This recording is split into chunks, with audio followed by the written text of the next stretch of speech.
가족대로 기업의 그 믿음의 유산 상속을 받는 마지막 단자손의 기업에 대해서 보면은 소라 땅이 먼저 나옵니다. 그래서 이 소라 땅은 뭐냐면은 호박벌이 이렇게 찌르다라는 그런 뜻을 가지고 있으면서 문둥병이다, 한센병이다 이런 뜻을 가지고 있습니다. 그래서 이 벌이 우리를 쏘았을 때 벌이 꿀로서 존재할 때는 아주 좋은 거지만 이 벌이 찌르는 독으로서 이렇게 우리를 찔렀을 때는 고통 가운데 거하는 그러한 뜻을 가지고 있습니다.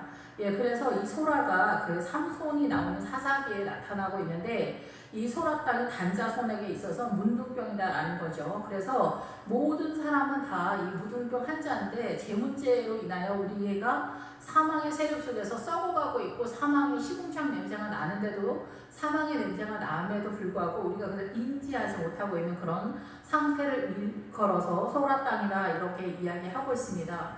지금 이 단 자손이 이것을 공격해 들어가는 입장이기도 하면서 지금은 이제 여호수아와 함께 땅 나누는 그런 시점이기 때문에 출발선상이라고 보는 것이 훨씬 더 정확하지 않을까 이런 생각이 듭니다. 다 이루었다라기보다는 그래서 출발과 중간 지점과 마지막의 종착역 다 이루는 것과는 많은 차이가 있다라고 볼 수가 있겠죠. 그래서 이 소라 땅은 이 단자손이 그 문둥병의 그 사망의 그 세력을 이 사사기에서 나오는 걸로 보아서는 다 이렇게 공격해 들어갔다라고 하기에는 뭔가 많은 부족한 모습이 나타나는데 지금은 여호수아 시점에서는 이제 공격해 들어가는 그런 상황이 아닐까 이렇게 생각이 됩니다. 에스다울은 이 삼손이 여기서 하나님의 그 기적과 이적을 만나면서 최종적으로 이 죽음을 맞이한 장소다라고 이렇게 일컬어지면서 이 에스다울이 간청하다 이런 뜻을 가지고 있습니다. 그리고 이제 이스메르는 무슨 뜻이냐면은 이스메르는 태양의 성읍이다라는 그런 뜻을 가지고 있는데 이 이스메르와 마지막에 그 여호수아가 달라고 하는 이 세라가 바로 이 세메르와 같은 단어 태양을 상징하고 있습니다. 그래서 이 태양을 상징하고 있는데 이 태양의 성읍이다라는 그런 뜻을 가지고 있어요. 그런데 우리가 이제 태양이 나오면은 그 사단의 그 색이 아니냐 이렇게 말을 하고 있는데 여호수아에서 이제 말을 하고 있는 것을 늘 계속해서 지금 말씀을 드리지만 태양은 사실상 예수 그리스도를 상징하고 달이 사단을 상징하거든요. 왜냐하면은 이 달이 사단을 상징한다라는 것은 여리고성에서도 나오고 그 여리고성의 성읍의 내역이 그 달의 성읍이다라는 그런 뜻이 있고 아말렉의 세력을 이야기할 때 에스더에서 그 하만의 아버지 함모다다가 아말렉의 세력으로 등장하면서 달의 세력이다라는 그런 뜻을 가지고 있어. 그리고 달은 기본적으로 이 빛을 가지고 있지 못해요. 그래서 이 달은 그 태양의 빛을 받아서 이렇게 반사를 하는 그런 역할을 하는 거거든요.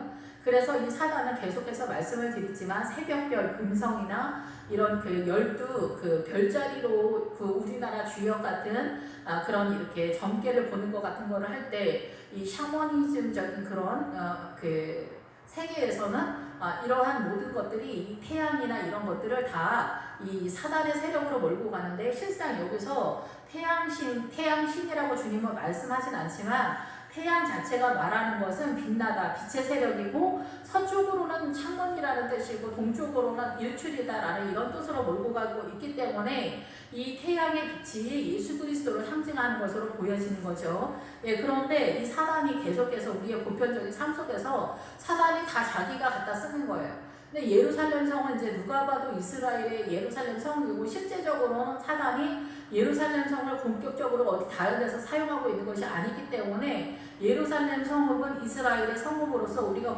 이제 전 세계적으로 모든 사람이 이스라엘의 성읍이다라고 이렇게 선언이 되어 있지만은 사단은 원래 이 여호수아에서 예루살렘 성읍을 자기 성읍으로 사용하고 있었다라는 거예요. 그래서 이 예루살렘 성읍이 말하는 사단의 속임수가 어떻게 우리의 삶 가운데 이렇게 공격해 들어오는가를 이해할 필요가 있는 것이죠. 그래서 이루세메스는 태양의 성읍이다라는 그런 뜻이기 때문에 이 빛나다라는 그런 뜻을 가지고 있어요. 그런데 요즘은 너무나 일반적으로 이게 사단의 세력으로 김일성도 태양신이고 피라미드 이런 거 웬만한 그 어떤 신적인 것을 나타날 때는 다 태양신으로 많이 나타나기 때문에 사단이 자기는 달의 신인데도 불구하고 태양신으로 이렇게 자기를 너무나 많이 홍보를 해놨기 때문에 사람들한테 이것을 거꾸로 표현하기는 좀 어려움이 있다. 그래서 이 태양신에 대해서 예수님이다라고 말은 별로 하지 않아 우리 모두 다. 예, 그래서 이제 그냥 넘어가는 편인데 뭐 예수님이 태양신은 아니죠. 그런데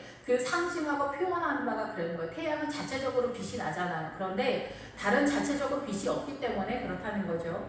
그래서 뱀도 자체적으로 뱀은 자기 안에 빛을 발산하지 못해서 다른 종류의 뭐 이렇게 사람이나 동물들은 이 굴 같은 데서 오랫동안 거하기도 하는데 이 그 뱀은 일정 시간 동안 이 굴에 있으면은 반드시 나와서 이 햇빛을 쏘아야만 자기가 이 체온을 유지하면서 살 수 있나 봐요.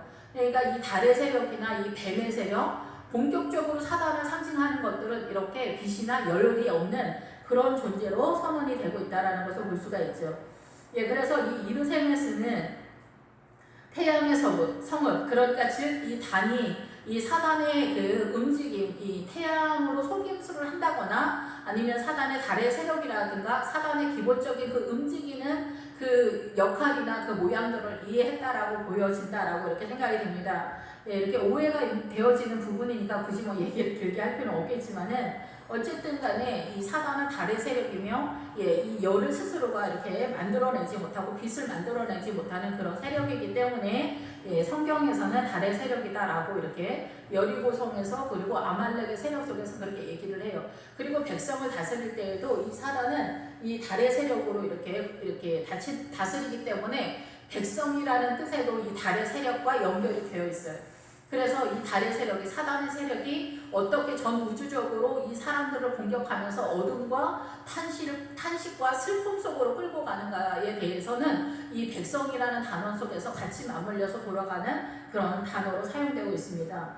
예, 그리고 사할라피는 여우동굴이라는 그런 뜻을 가지고 있거든요. 그래서 여우는 사단의 세력으로서 사단의 세력적으로 어떻게 하면 이득을 이렇게 추구할 수 있는가에 있어서 굉장히 예, 지혜롭잖아요. 그 교활함에 있어서. 그래서 이 여우동굴, 사람들이 다 이 여우동굴의 존재예요. 그래서 사단의 세력이 사람에게 들어와서 사람이 다 이렇게 행동하고 이런 정체성을 갖고 있다는 거죠. 그래서 사람들은 다 탐욕적이고 이기적이에요. 예, 그래서 이런 모든 것들이 다 그렇게 어우러져서 이 여우가 텅 비디하고 이 여우의 세력이 아무리 교활하고 사악하고 자기의 이득관계를 위해서 이렇게 수를 잘 쓰지만은 이 여우동굴의 이득은 한 움큼이다, 빈손이다, 텅 비게 하다 이런 뜻이에요. 그래서 이 세력은 결국은 우리가 이 세상을 살아가면서 여우처럼 정말 탐욕스럽게 이기적으로 교활하게 움직이지만 모든 사람들이 그렇게 움직이지만 마지막에 노아의 때처럼 죽을 때까지 그 생명의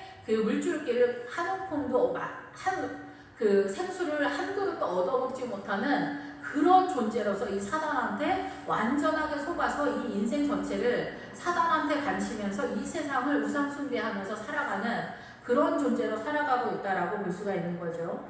예, 아얄론은 사슴의 장소다라는 것입니다. 예, 그래서 이 사슴의 아얄론 골짜기가 그 여호수아가 이제 히위 족속이랑 전쟁할 때 예, 그 기브온과 전쟁할 때 나타나는 그 골짜기죠.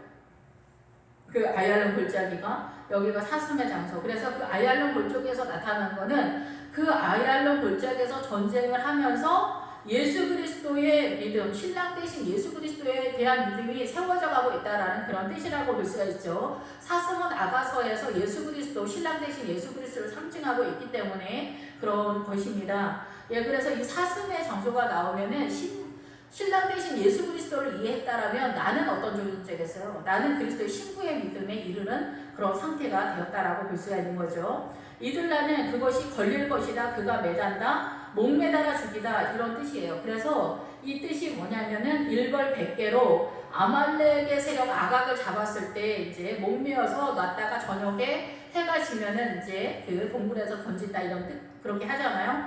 이런 식으로 하고 이제 그 아모리 족속의 다섯 왕도 그런 분위기로 나아가는데 이게 뭐냐면은 이 사단의 세력을 하루 종일 목매달아서 걸어놓으면은 이 사단의 세력이 너희들 잘 봐라. 하나님께서 우리에게 얘기하는 거죠. 지금 성경이 다 일벌백계로 나가는 그런 상황이잖아요. 왜냐하면 우리에게 사단이 너희들 이런 식으로 너희들을 공격해 온다. 이런 형상을 가지고 있다. 하나님의 나라도 이렇게 세워야 된다라는 것들을 똑같은 어떤 성읍들, 믿음의 모양들을 보면서 사단이 우리를 공격해 들어오는 세력, 이미 들어와 있는 세력이지만 예수 그리스도가 이제 공격해 들어가서 우리를 생명으로 빼내는 그런 작업의 영적인 그런 전쟁에 그 인생의 그 구원의 노선에 대한 설명을 하고 있기 때문에 그런 거예요. 그래서 이렇게 걸어놔서 우리로 하여금 이것을 보면서 이 사단의 세력을 목매달아 죽은 거를 보면서 이것이 저녁이 되면은 그 동굴에 집어넣어라. 그래서 이 막게다 굴에도 이 아모리 족속의 5왕이 들어가 있어요. 그럼 이 굴은 뭐냐면은 사람이에요. 그래서 너희가 이 아모리 족속의 왕들, 사단의 세력을 공격해서 잡더라도 그것을 그 시체를 어디다 놓냐면 이 막게다 굴에 넣어요. 너희 안에 각성하고 인지하여서 그 공격의 세력, 사단의 세력이 늘 얘네는 죽지 않는다. 언제나 일어나서 다시 공격하기 때문에 속지 말아라. 항상 이 안에서 시체를 묵도하고 있는 그런 상태로 우리가 전쟁을 해야 된다라는 그런 상황입니다.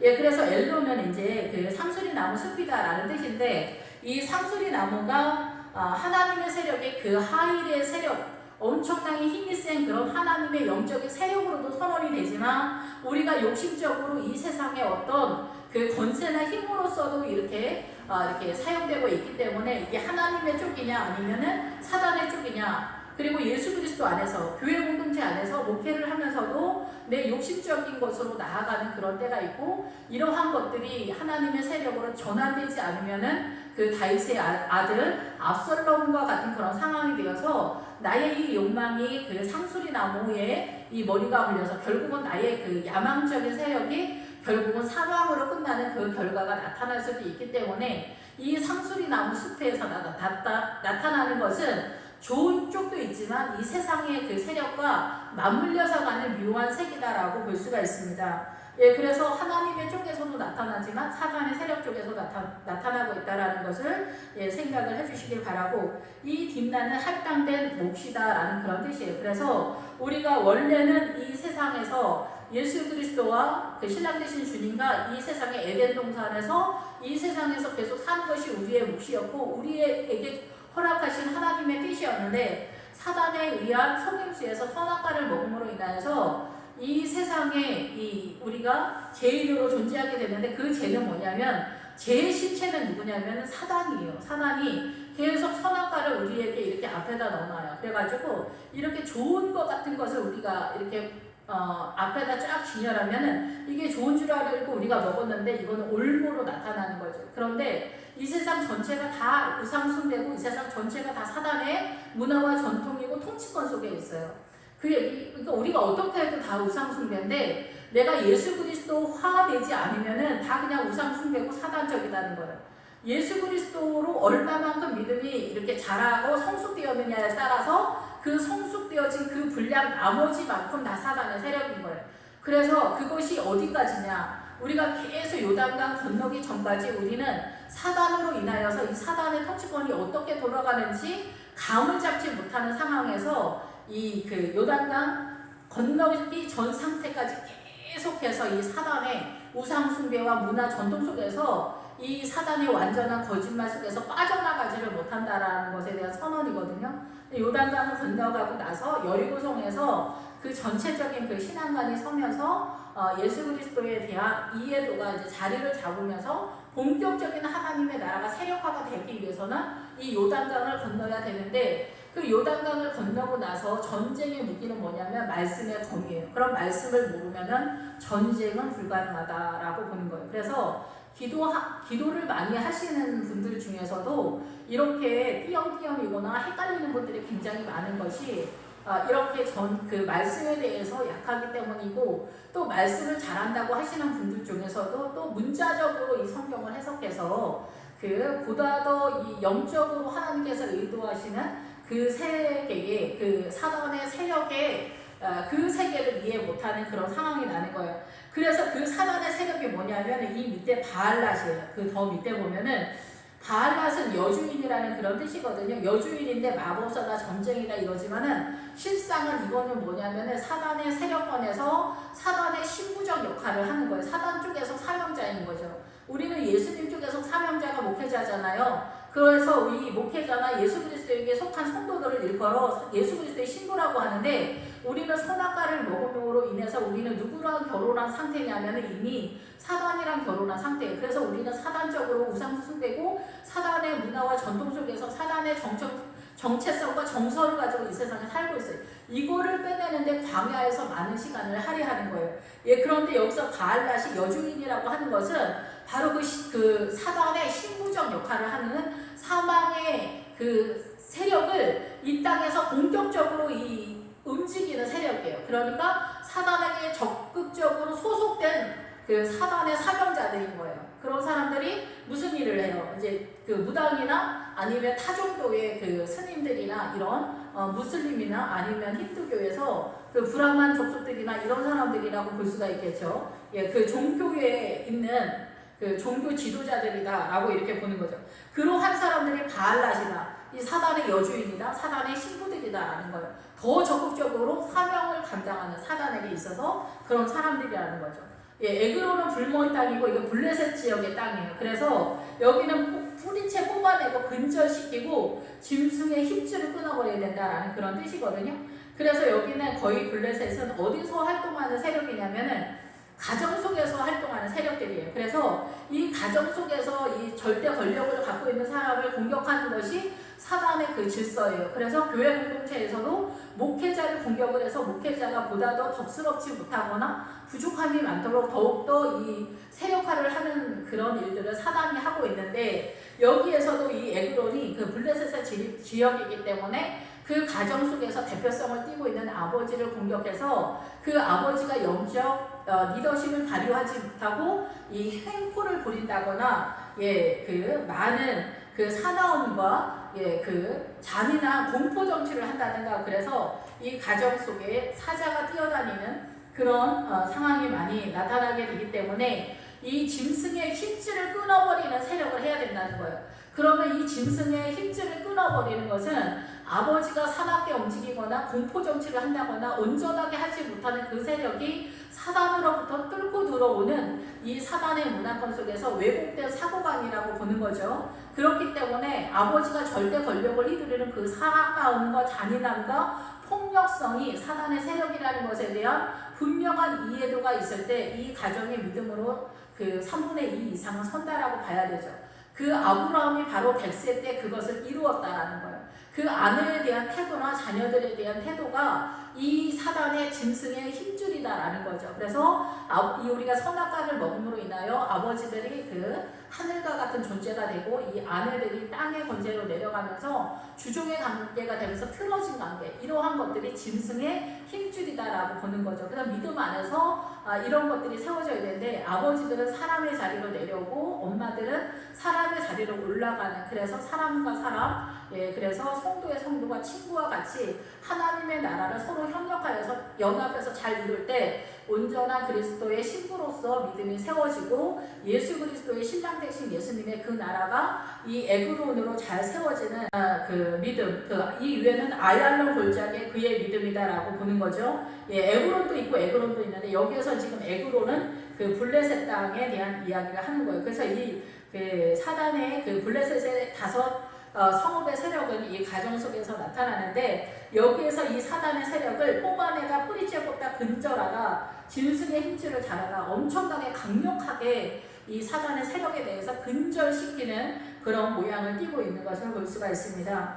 예, 엘드게는 이제 뜻이 불분명한데 단지파에 속한 에그론과 딥나 사이에 위치하는, 그래서 이 블레셋의 지역이 그 어디쯤이다라고 이렇게 볼 수가 있겠죠. 그래서 블레셋의 세력은 엄청난 사나움으로 통치권이 나타나는 것을 볼 수가 있습니다. 예, 깃부도는 언덕이 많은 작은 낮은 산이다, 이런 뜻입니다. 그래서 신앙의 고백들이 있고 믿음이 쌓여가긴 하지만 믿음이 출중하지 못하고 아주 성숙한 믿음으로 세워가지 못한 낮은 믿음의 사람들의 언덕이다라고 이렇게 보여지는 거죠. 예루살렘도 언덕이라는 그런 뜻이 있거든요. 그래서 예루살렘은 그 헤브론을 지나서 나타나는 최종적인 그 믿음의 성읍이다. 그래서 계시록에도 새 예루살렘 성이다라고 표현이 되면서 그 새 예루살렘 성의 그 믿음의 표현들은 보석으로 다 나타나죠. 예수 그리스도에 의한 예수 그리스도가 반석인데 그 반석의 여러 가지 변형이 그 보석으로 나타나게 되고 여기서 단이 보석이 호박색 보석이다라고 이렇게 표현이 되고 있거든요.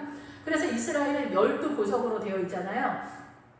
그래서 제사장들의 옷에 이 흉배에 12보석을 붙이는데 그래서 12종류의 교회 모양이라고도 보고 12종류의 그 성도들의 그 믿음의 모양이라고도 볼 수가 있겠다라고 이렇게 생각이 됩니다. 오늘날은 이제 교회이기도 하면서 이제 계시록에서는 6종류의 그 교회로 표현하고 있지만 이 구약과 연결해서 그 내용을 이런 식으로 잡을 수가 있다라는 거죠. 그래서 이제 그 믿음의 내용에 있어서는 새 예루살렘 성의 믿음이 최고, 그리고 그 예루살렘의 믿음이 최고의 단계다라고 볼 수가 있어요. 그리고 계시록에서는 새 예루살렘, 그래서 이 반석에 의한 예수님에 의한 가장 찬란한 보석으로 그 믿음이 결정되어지고 세워진 성도들의 믿음으로 믿음의 그 보석들로 세워진 성읍이 그 예루살렘 성이죠. 그래서 이 바알랏은 아까 말씀드린 이 사단의 신부적 역할을 사명으로 알고 움직이는 그 무당급의 사람들이다. 사단의 세력 속에서 종교 지도자들이다라고 볼 수가 있습니다. 개인의 삶 속에서도 이제 이렇게 볼 수 있지만, 여훗은 아름답다라는 그런 뜻인데, 예배를 하다, 경배하다 이런 데까지 연결이 됩니다. 그래서 쏟아 던지다라는 뜻도 있는데, 이 쏟아 던지다라는 단어가 나올 때는 말씀이 뿌려지는 상황으로 표현이 되는 것 같아요. 그래서 하나님의 나라의 말씀이 뿌려져서 이제 오늘날 복음이 전해지는 그런 상황으로 연결되는 것이다 라고 이렇게 생각이 됩니다. 그래서 이것이 우리가 일상의 삶 속에서 직결되어지는 상황이 예배와 경배와 찬양과 이런 모습으로 나타나는 것이다 라고 생각이 됩니다. 분의 불악은 번개의 아들들이다 라는 이런 뜻인데, 우리가 이제 이 신의 이름으로 번개의 아들들의 그 번개의 그런 신들의 이름이 많은데, 그런 뜻이 아니라 이 빛의 세력 속에 속한 아들들이다라고 볼 수가 있겠죠. 가드 림모는 뭐냐면, 가드는 포도주 틀이다라는 뜻이고, 림모는 그 석류라는 그런 뜻이거든요. 그래서 그 석류주 틀이다라는 그런 뜻이에요. 그래서 여기는 도피성의 성읍이기 때문에 이 석류주 틀이 표현하는 것은 뭐냐면, 포도주 틀이 말하는 것이 고난이거든요. 이것이 밟아가지고 이제 피가 나는 예수 그리스도의 십자가도 밟힘을 당하는 것 같은 십자가의 고난으로서 이 생명력이 나타나잖아요. 부활이 나타나는 것처럼 여기도 이 포도주 틀이나 석류주 틀이 말하는 것은 고난을 통하여 말씀을 깨닫는 거거나 이 석류주 틀을 통하여서 이 석류가 나타나는 것은 이 고난을 통해서 석류 같은 믿음의 세계가 세워지는 거죠. 그러니까 무화과도 마찬가지로 안으로 꽃이 피는, 이 석류도 안으로 방울방울 꽃이 피는 그런 상황으로 나타나기 때문에 하나님의 나라의 성도와 그 믿음의 세계가, 그 성도들의 믿음의 세계가 어떻게 이 안으로 찬란하게 세워지는가에 대한 선언이다라는 것입니다. 얇은은 항색의 물이기 때문에 곰팡이, 창백한, 검풀은 침을 뱉다 이런 뜻이기 때문에 수모스러운 존재. 그래서 이 생수가 아니라 거기에 오염이 된 그런 상태. 그래서 옛날에 이제 저랑 같은 동료였던 전도사님의 교회에 그 전도사님 오기 전에 거기 유치원 전도사님이었는데 그 유치원 전도사님 말이 자기가 전에 다녔던 교회에 이제 꼬맹이 남자애가 있었는데 걔가 이제 어려서부터 기도를 많이 해서 영안의 눈이 이렇게 밝아서 성도들을 만나면 이제 눈이 밝아가지고 막 얘기를 해주는 거예요. 성도님 옷이 어쩌고 저쩌고 믿음을 어떻게 하셔야 되겠어요. 막 이런 얘기를 해서 아무도 막 그 꼬맹이 근처에 잘 안 가려고 한대요. 그런데 걔 말이 그 천주교 성도들의 옷은 흰 옷을 입어도 그 옷이 얼룩덜룩하다 이렇다라고 이렇게 얘기를 하더래요. 그래서 하나님의 그 생수가 이 천주교가 오염된 것이 많아서 그런 그 항생의 물줄기처럼 그렇다라는 거고, 개인도 신앙관이 잘못 세워지면 그러고 아간의 그 신화상 외투한벌과 금과 은이 바로 왜곡된 물줄기다라는 거죠. 그런 것들이고 이제 그거는 이제 그 근원의 문제이긴 한데 어쨌든 이렇게 왜곡된 잘못된 예수 그리스도의 생수의 흐름이 문제가 있는 그런 항생의 물이다라는 그런 뜻입니다. 락고는 여의다 살이 빠지거나 바짝 마른 그런 사람을 얘기해요. 그러니까 여기는 예수 그리스도의 생수가 잘 흘러가지 못하는 그런 상태다라는 거죠. 그래서 생수가 나올 때는 바로 그런 뜻인데 이제 뭐 이 밑에 내려가면은 그 47절에 네겜과 싸워 그것을 점령하여 칼날로 치고 그래서 여호수아에서 이제 계속해서 말하는 것이 뭐냐면은 이 자손들이 그 기업을 유산으로 상속받을 때 칼날로 친다 이렇게 얘기하는데 칼이고 날은 이 입이다라는 그런 뜻이라고 말씀을 드렸잖아요. 근데 이 칼이면서도 무슨 뜻을 또 갖고 있냐면은 가뭄이라는 그런 뜻을 가지고 있어요. 그런데 우리가 창세기 4장에 보면은 선악과를 먹고 나서 생명나무의 열매를 따먹을까봐 하나님 아버지께서 이 생명나무 실과의 주변을 도는 하얀검으로 지키게 하시더라. 그런데 지키게 하다 이렇게 얘기해서 이 가뭄이다라는 그런 단어가 들어가 있어요. 그게 뭐냐면은 우리가 이 선악과를 따먹어서 부패한 상태의 사람이 생명나무 실과를 먹을 수가 없는 거예요. 그래서 주님은 십자가를 통해서 우리로 하여금 이 사단의 그 예수 그리스도를 영접하게 되면 즉각적으로 그 광야로 진입하게 되는데 이 광야에서 이 세상에 대한 사단의 정체성과 정성, 문화권, 전통 이러한 통치권에 대한 그 항생물들을 다 빼버리고 나서 항복이 되어진 상태에서 요단강을 건너서 이 가나안에서 예수 그리스도의 통치를 받고 예수 그리스도화되고 예수 그리스도의 말씀으로 예수 그리스도의 옷을 입는 그런 상태가 되어서 하나님의 나라 예수 그리스도의 백성이 되고 예수 그리스도의 신부가 되는 상태가 되어야야 비로소 그 아이성을 공격해 들어간 상태, 아이성이 우리 자신이라고 했죠. 부패한. 그래서 마지막 그 언저리에 반석으로 된 제단을 만난 예수 그리스도의 본체가 이 아이성 우리 안에 있는 어둠을 다 공격해 들어가는 그 어느 쯤에 반석 대신 예수 그리스도의 본체가 나타나는 그런 상태가 되는 그것으로 인하여 생명나무 실과가 결국은 먹어지게 되어지는 그런 상태가 되는 거예요. 그래서 성경에는 이제 아브라함에서도 가물었다, 뭐 남쪽이다, 네게보다 건조하다 이런 뜻이 계속해서 나오는데 그것이 뭐냐면은 이 주님의 그 그리스도의 신부의 믿음적으로도 온전해져 가는 상황이 안 될 때는 이 생명나무 실과를 따먹을 수 없는 이 두루 도는 하얀검이 지킨다라는 거예요. 그래서 이 칼의 의미가 그런 의미가 있어요. 그래서 가뭄으로 타다. 그래서 내 자신이 말라가는 그런 상태가 있는 거예요. 예수 그리스도의 그 말씀의 검으로 우리 안에 있는 어둠의 세력을 공격해내지 못하면 그런 상태가 되는 거고 이 날은 입이다라는 뜻이어서 우물이다 말이다 이런 뜻이 있어요. 그래서 예수 그리스도의 말씀으로써 우리가 이 영의 양식을 먹으면서 이 생명의 줄기를 끌어오는 그런 상황이 된다라는 거죠. 그래서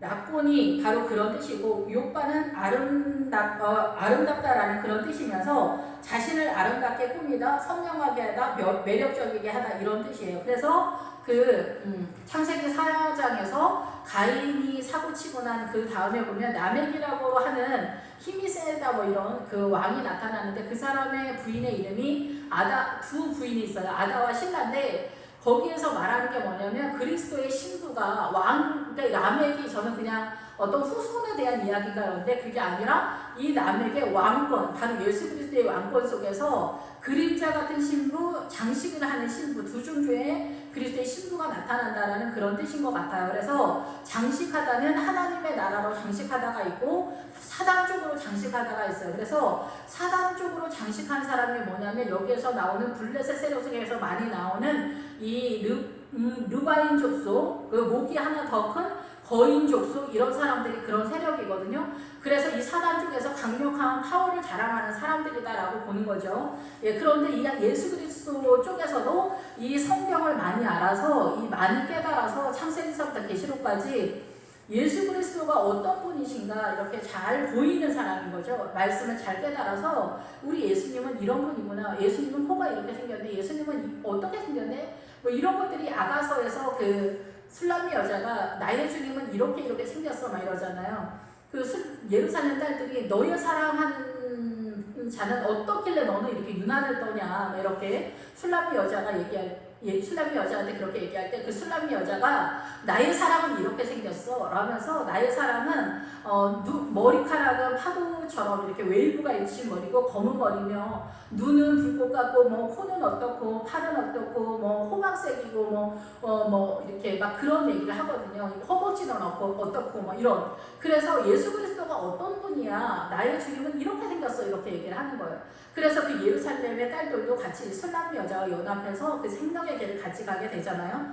그런 것처럼 여기도 마찬가지로 이 욥바는 그 아름답다라는 그런 뜻이면서 그리스도의 신부가 자기를 예수 그리스도로 단장하는 그런 믿음의 그 지역이다, 딸이다, 아들이다, 신부다 이렇게 볼 수가 있겠죠. 예, 그래서 47절에서는 이렇게 아까 말씀을 드렸는데 단자손의 경계는 더욱 확장되었으니 이는 단자손에 올라가서 네셈과 싸워 그것을 점령하여 칼날로 치고 그것을 차지하여 거기 거주하였습니다. 그들의 조상 단의 이름을 따라서 네셈을 단이라 하였더라. 이렇게 표현을 하고 있습니다. 그래서 이 네셈은 아까도 말씀드렸지만 호박색 보석을 말해요. 그래서 그 대제사장이 여기 12보석을 이렇게 흉배를 하고 있는데 그 중에 단자손은 호박색 보석이라고 할 수가 있겠죠. 딱 여기서 옷을 박았으니까.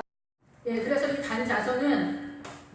단자손의 이름으로써 심판과 뭐 이렇게 재판하다 이런 뜻도 있지만 실제적으로 이 12지파의 이스라엘의 12지파 속에 예수 그리스도의 그 손정이 나타나는 것이다라고도 볼 수가 있겠죠. 그래서 그 예수 그리스도의 그 권세, 심판의 권세, 통치권의 권세가 이 단자손을 통해서 선언되는 것이다라고 이렇게 볼 수가 있습니다. 그래서 이 지파는 아까 말씀드렸던 것처럼 이 가지로서 연결되어지는 그런 상황을 말을 하고 있는 것이죠. 예, 그러면서 이 예수 그리스도에게 붙어 있는 그 요한복음 15장에 나오는 포도나무와 가지의 그 관계에 대해서 선언하고 있다라고 보여집니다.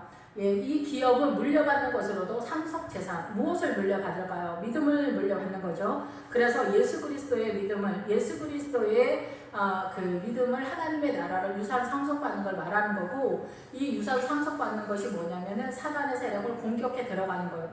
우리가 이제 선악과 이후로 이제 에덴 동산에도 그렇지만 지금도 완전하게 선악과 사단의 세력으로 이 세상에 다 사단의 통치권 속에서 사단이 왕이고 사단의 문화 전통 속에서 이 세상의 우상 숭배로 나타나고 있는데 여기서 예수 그리스도의 나라 십자가로 모든 사람들의 심령 가운데 예수 그리스도 그 십자가 보혈이 흘러가면서 하나님의 나라가 세워지는 것을 말을 하는 거죠. 그것에 대한 공동체가 교회 공동체고 이 교회 공동체 속에서 그 포도 열매 하나하나를 세워지는 그 가정, 성도의 가정 속에 믿음의 가정으로 아름답게 굳건하게 세워지는 그 하나님의 구조가 하나님의 나라가 세워지는 전체적인 시스템을 이렇게 여호수아 속에서 선언하고 있다라고 볼 수가 있습니다. 예, 그래서 이 기업은 어디까지 연결이 되냐면은 늘 말씀을 드리지만은 이 골짜기와 연결이 돼요. 그래서 그 아가서에서도 이 골짜기가 많이 나오거든요. 이 계곡과 골짜기. 이 골짜기가 고난을 많이 상징하는데 이 고난을 상징하면서 이 고난 속에서 항상 따라오는 것이 뭐냐면은 예수 그리스도의 생명수예요.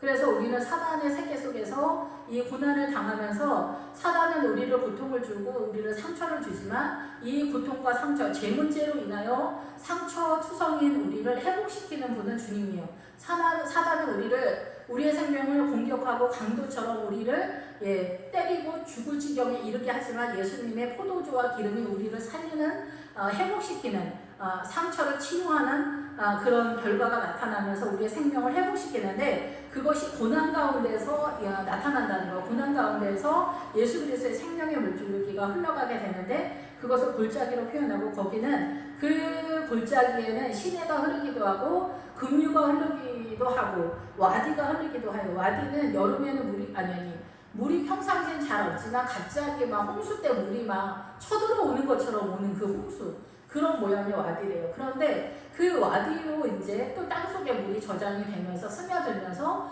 그 가뭄의 세월이 아침 저녁으로 이슬 속에서 또 이들이 존재하기 때문에 아주 정말 이 인생을 살면서 폭풍 같은 어떤 고난 때문에 내가 주님 앞으로 완전히 뒤집어지는 어떤 사건 같은 계곡의 물줄기다라고도 볼 수가 있는 여러 종류의 물줄기와 물줄기 속에서 폭풍 같고 급한 물, 너희가 조용하게 흐르는 요단강을 실어서 그 급하게 흐르고 사납게 흐르는 무슨 강이라고 하더라. 그 강으로 가고 싶냐.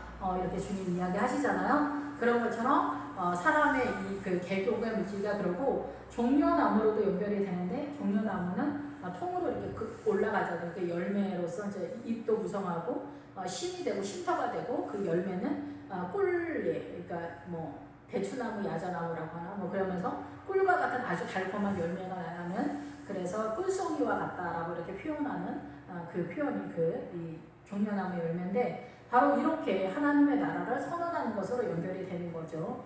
예, 기업의 땅 나누기를 마치면서 49절에 눈의 아들 이제 여호수아가 이제 기업을 다 이제 나누어주는 그런 상태가 되었어요. 그래서 눈의 아들은 물고기다라는 뜻이죠. 그래서 물고기가 나오면 성도를 말해요. 그래서 갈릴리 바다에서 사람 낚는 어부가 되어라 주님 그렇게 얘기하죠. 그래서 성도들을 구원하는 여호수아는 여호와는 구원이시다. 그래서 예수님께서 사람을 낚는 진정한 실체로서의 어부시잖아요. 그래서 베드로에게 예수님이 가신 그 길을 네가 또 나를 사랑한다면 이 사람들보다 네가 나를 더 요한의 아들 시몬아 나를 더 사랑하느냐 이렇게 얘기하시면서 내 양들을 먹이고 돌봐주고 치라 이렇게 부탁을 하시죠. 예, 그 일들이 이제 이루어지는데 여호수아도 이제 거주해야 할 성읍이 있는데 여호수아가 요구한 성읍은 에브라임 산지 딥나 세라를 주매 여호수아가 그 성읍을 건설하고 거기 거주하였더라 이렇게 표현을 하고 있어요. 그래서 여호수아가 거주하고 있는 성읍이 어디냐면은 아까 이제 헷갈리니까 그냥 얘기 길게 하지 않아도 되지 않을까 이렇게 생각을 했는데 여기 다시 나오고 있습니다. 그게 뭐냐면은 딥나세라, 딥나세라. 딥낫은 이제 그 몫이다라는 그런 뜻이잖아요. 근데 세라가 그 태양이라는 거예요. 그래서 태양의 지역이다 이렇게 해석을 하거든요. 근데 이 태양의 그 지역이다 이렇게 얘기하는데 이 세라가 그 태양이라는 뜻도 있지만 여기에 질그릇 조각이다, 옹기 조각이다라는 그런 뜻도 있어요. 그래서 기본적으로는 우리는 태양의 지역이라고 얘기를 하는데 아까 식으로 얘기하자면은 이 태양은 스스로가 막 빛이 계속 타잖아. 어디 주변에서 에너지를 주지 않아도. 그래서 여기는 빛나다라는 태양은 원래 빛나다라는 그런 뜻을 가지고 있어요. 그렇기 때문에 태양이 상징하는 것은 바로 예수님이고 예수님은 낫을 주관하는 자로도 표현되고 있기 때문에 이 태양이 예수님을 상징하는 게 맞아요. 그런데 이 사단은 항상 거짓말을 잘하잖아요. 그래서 자기는 달인데도 불구하고 얘들아 나 태양이야. 나 태양이라니까? 이런 식으로 논다니까. 이 거짓말을 너무 잘해.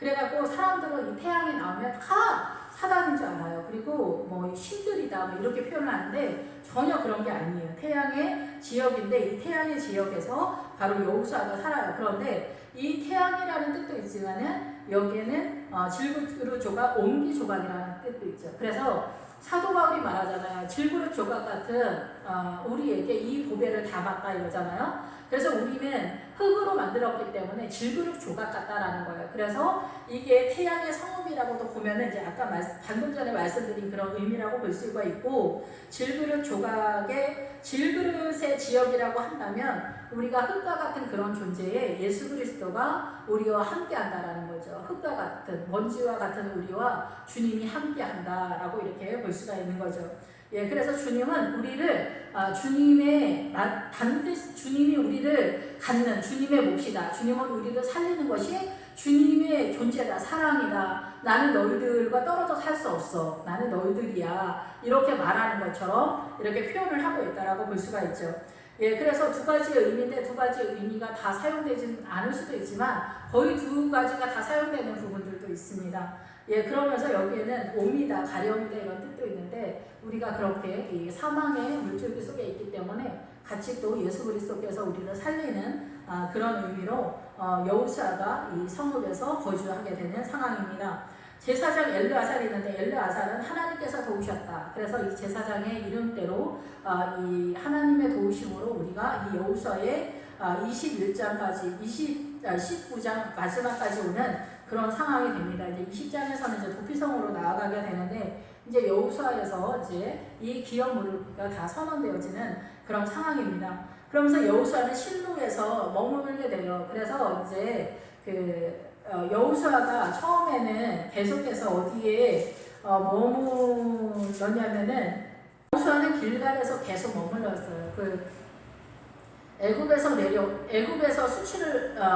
수치를 너희에게서 떠나가게 하셨다 하였으므로 길갈이다 이렇게 이름을 지었다라고 이렇게 말씀하시거든요. 그래서 여리고성에 바로 들어가기 전에 그 길갈에 여호수아는 항상 주둔하면서 애굽에서 우리를 구원하신 그 하나님의 은혜를 찬양하는 자리였는데 마지막에서는 실로에 거합니다. 그래서 예수 그리스도와 동행하면서 그 영적 전쟁을 성공으로 계속 승리로 나아가는 이기는 자들에게는 이렇게 평온한 것을 의미하는 실로, 그래서 쉼의 자리, 사단의 문화권에서 고통당하는 우리에게 쉼터가 되시는 예수 그리스도의 장소, 주님과 함께 평안히 쉬는 쉼터로서의 실로에서 이 여호수아가 거하고 우리도 이 자리로 이동되어지는 그런 상황으로 나아가게 됩니다. 그래서 실로에 있는 해망은 여호와 앞에서 제비뽑아 나눈 기업이 이러하니라 이에 땅 나누는 일을 마쳤더라 라고 이렇게 말씀을 하고 있습니다. 그래서 단자손이 이렇게 받은 단자손의 지파가 그에 딸린 가족대로 받은 기업은 이 성읍들과 그들의 마을이었더라. 성읍의 세력적으로 받는 성도가 있고 마을의 세력으로 받는 사람들이 있어요. 마을은 이 성벽이 없는 믿음이고 이 성읍의 믿음들은 성벽이 있는 믿음이에요. 그래서 성벽이 나오면은 이 믿음으로 세워진 거기 때문에 예수 그리스도다라고도 말씀을 드릴 수 있겠다 이렇게 생각이 됩니다. 그래서 이렇게 웬만해서 공격당하지 않는 이 성읍의 뜻은 깨어서 지키는 곳이다라는 그런 뜻이기 때문에 늘 기도의 자리를 지켜내는 성도의 믿음의 자리다라고도 볼 수가 있겠습니다. 기도하겠습니다. 할렐루야. 주님 감사 영광 찬양 돌립니다. 아버지 여호수아를 이렇게 거의 대부분 끝낼 수 있도록 허락하여 주셔서 감사를 드립니다. 이제는 그 도피성과 그 레위인들의 성읍과 그리고 마지막 그 여호수아의 당부의 말씀이 남아 있습니다. 아버지께서 함께 하시고 저희들이 예수 그리스도의 생명이 흘러가는 복된 교회로 생명수가 흘러가는 저희들로 이끄셔서 이 영화로운 하나님의 나라를 늘 동행하면서 주님의 신부로 살아가는 저희들 될 수 있도록 도와주시고 너희가 밟은 모든 것을 기업으로 주리라 약속하신 그 믿음을 다 승리로 이끄는 주님과 함께 동행하는 성령님 인도하여 주시기를 원합니다. 언제나 우리의 사랑이 되시고 우리의 영원한 사랑이 되신 예수님의 이름으로 기도했습니다. 아멘.